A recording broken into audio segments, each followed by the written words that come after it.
Hello ladies and gentlemen, Adrian here for Digital Dojos, and today we're going to be taking an overview of Apple's tvOS 9.2.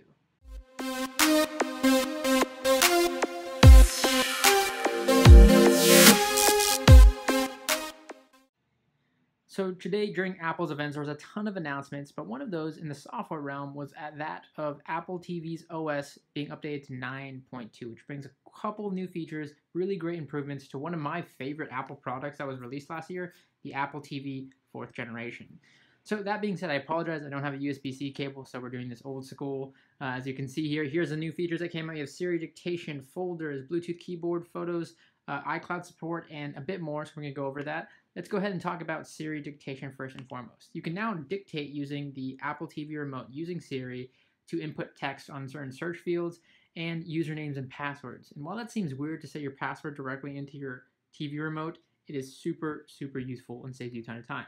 So you can dictate by holding the button, testing 1, 2, 3. And as you can see here, it does a really good job. And I guess until I said at the end there, and I can see you, which is kind of creepy.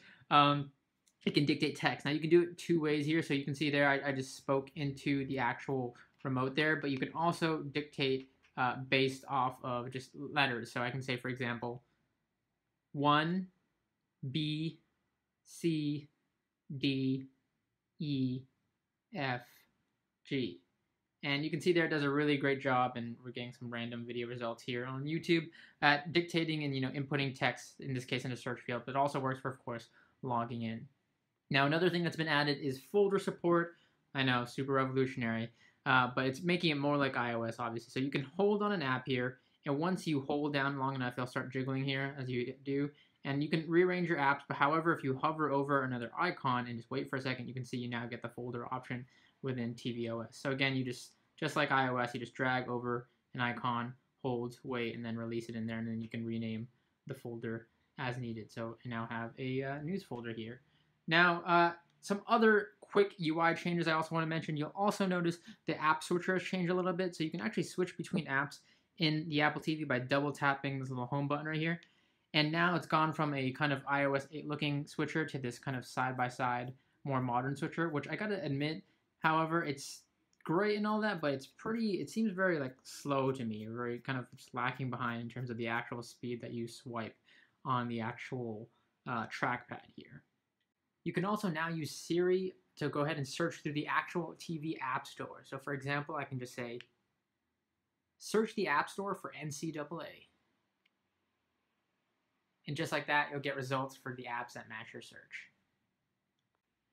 Now another change comes in the way you can seek through video on Apple TV. Previously, if you accidentally swipe here on the trackpad, you could accidentally skip through in the video. However, nowadays you have to pause the video first before you can start seeking through the video here. So it makes it much more easier to not accidentally swipe through and skip forward in a video and spoil something.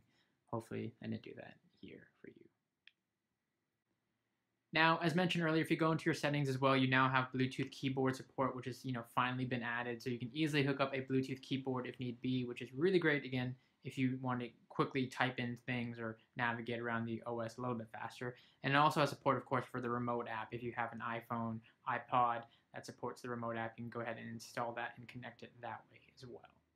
For photo fanatics, all of you who are using iCloud Library, if you subscribe to that service and use it, essentially all of your devices sync into one specific library backed up online. You can access all of those photos now on your Apple TV, so it's really great if you just want to see those family photos, what have you.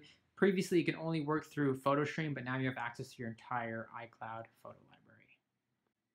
And that's pretty much it. So if you haven't already, head over to your Apple TV, head over to the settings, go into System, check your software updates, and make sure that you're on the latest version of tvOS 9.2. It's definitely worth it. Some incremental upgrades and some essential ones that just make navigating throughout the tvOS's UI that much more easier and convenient. I'm Adrian for Digital Dojos. I hope you enjoyed. If this video helped you out, don't forget to leave that thumbs up, subscribe if you're not subscribed, and as always, head over to Digital Dojos for more content. Thanks for watching.